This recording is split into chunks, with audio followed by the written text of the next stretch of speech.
அனைவருக்கும் வணக்கம். தேசிய முற்போக்கு திராவிட கழகத்தை பற்றி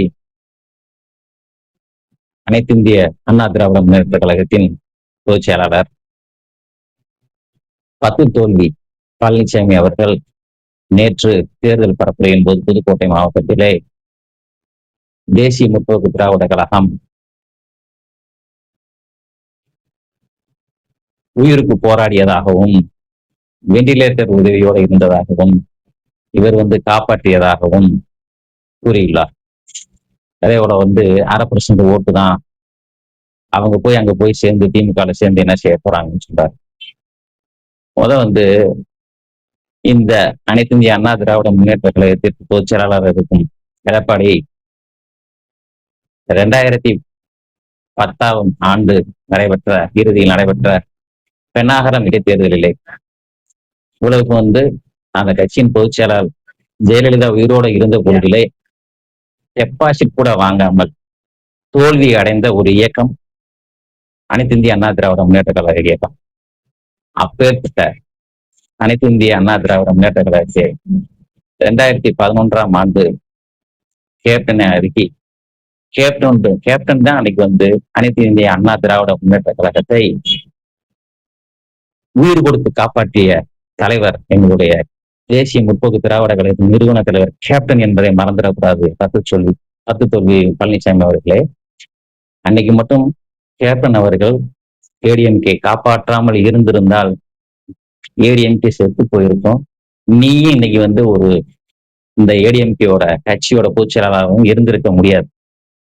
10 ஆண்டுகளுக்கு ஆட்சியில் இருந்ததுக்கு ஒரே காரணம் 2011 ஆண்டு கேப்டன் அவர்கள் உங்களுடைய கட்சியோட கூட்டணி அமைத்து உயிர் கொடுத்ததுதான். அதை நன்றியை மறந்துடக்கூடாது பழனிசாமி அவர்களே. மேலும் நீங்க சொல்றீங்க, அதாவது இன்னைக்கு நீங்க என்ன வேணாலும் பேசலாம், சரியா? நீங்க எப்படி பதவி வாங்கினீங்க அப்படிங்கிற வரலாறு தமிழ்நாட்டு மக்களுக்கு, ஏன் உலகத்துக்கே தெரியும் எப்படி பதவி வாங்கினீங்கன்னு, சரியா? சசிகலா அவர்களாலும் கட்சியினர் அவர்களாலும் ஜெயலலிதாவின் மறைவிற்கு பின்பு முதலமைச்சராக ஒருவரை தேர்வு செய்யும் பொழுது அதற்கு செங்கோட்டையன் அவர்களை, முன்னாள் அமைச்சர் செங்கோட்டையன் அவர்களை தான் தேர்வு செய்தார்கள். இந்த எம்எல்ஏ அனைவருக்கும் பணம் கொடுக்க வேண்டும் ஒரே காரணத்திற்காக பணம் கொடுக்க முடியுமா என்று கேட்டபோது செங்கோட்டையன் என்னால முடியாது என்று சொல்லிவிட்டார்.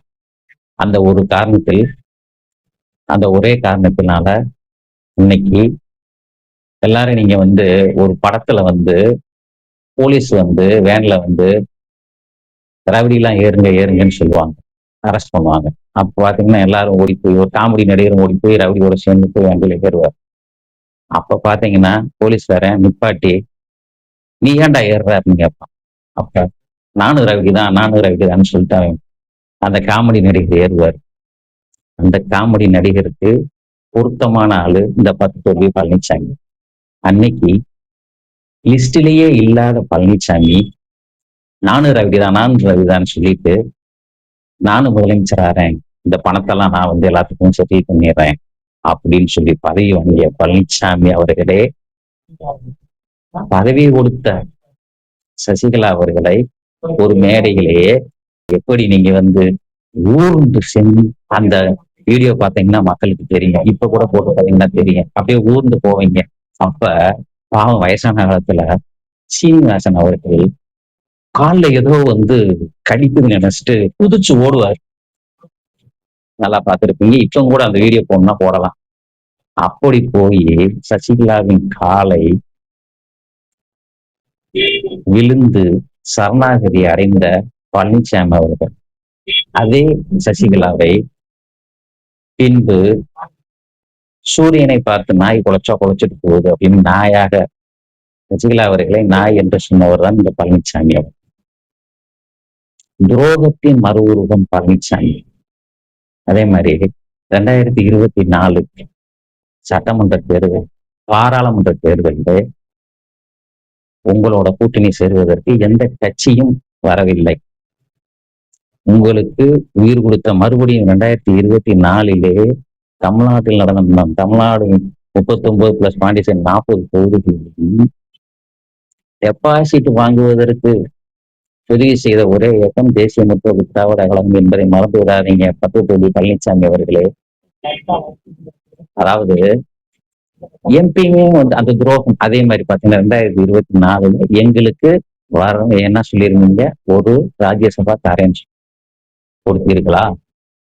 கொடுத்தீர்களா பழனிசாமி அவர்களே?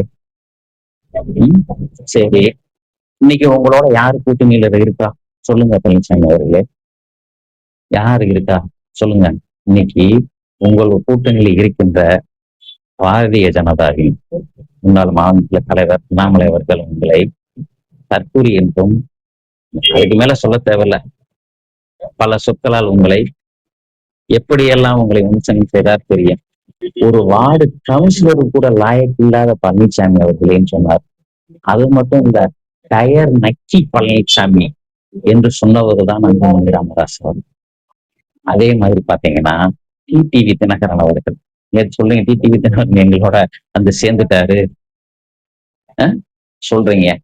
அதே டிடிவி அவர்கள் போன மாசம் கூட சொல்லியிருக்கிறாரு, நான் வந்து பழனிசாமியை வந்து முதலமைச்சர் ஆகிறதுக்காக வந்து நாங்க கட்சியை ஆரம்பிச்சோம். பழனிசாமியை முதலமைச்சர் ஆக்கிறதுக்கு பதிலாக நாங்க வந்து கூட்டு போட்டு சாதம் சொன்னாரு யாரு? டிடிவி தினகரன்.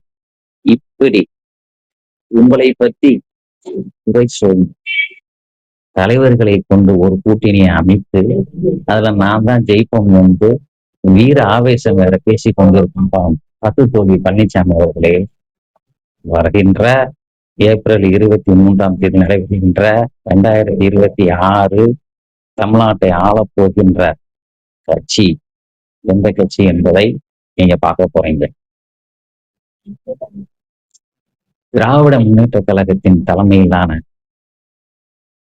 தேசிய முற்போக்கு திராவிட கழகம் அருகே இணைந்து பங்கு கொண்டிருக்கின்ற இந்த மாபெரும் கூட்டணி மறுபடியும் 2026 இரண்டாம் முறையாக முதலமைச்சர் மாண்புமிகு ஸ்டாலின் அவர்கள் மறுபடியும் முதலமைச்சராக இந்த தமிழ்நாட்டில் பதவியேற்றார். அதை இந்த பழனிசாமி பார்க்கத்தான் போறீங்க. அதுக்கு இந்த தேசிய முற்போக்கு திராவிட கழகத்தின் ஒவ்வொரு தொண்டர்களும் உழைக்க தயாராக இருக்கின்றோம். உழைத்து வெற்றி பெற்று 2026 மறுபடியும் திமுக ஆட்சியை மக்களுக்கு சிறப்பான ஆட்சியாக கொண்டு வர தளபதி முதலமைச்சர் ஸ்டாலின் அவர்களை வெற்றி பெற செய்ய தேசிய முற்போக்கு திராவிட கழகத்தின் அனைத்து தொண்டர்களும் சபதம் ஏற்று வெற்றி பெற்று உங்களுடைய மூக்கை உடைப்போம், இந்த தேர்தலின் வாயிலாக உங்கள் மூக்கை உடைப்போம் என்பதை இந்த நேரத்திலே தேசிய முற்போக்கு திராவிட கழகத்தின் தொண்டன் என்பதை ஆணித்தரமாக சவால் விட்டு சொல்கிறோம். நீங்கள் தோல்வி அடைவது உறுதி, வீழ்வது உறுதி. எங்களுடைய கூட்டணி திமுக கூட்டணி மாபெரும் வெற்றி அடைவது உறுதி. 200 தொகுதிகளுக்கு இலக்கு, 200 தொகுதிகளுக்கு மேல மறுபடியும் வெற்றி பெற்று திராவிட முன்னேற்ற கழகம் ஆட்சி அமைக்கும் மு.க. ஸ்டாலின் அவர்கள் தமிழகத்தின் முதலமைச்சராக ஆக போயிருக்கிறார் என்பதை நீங்க பார்க்கத்தான் போறீங்க. நன்றி, வணக்கம்.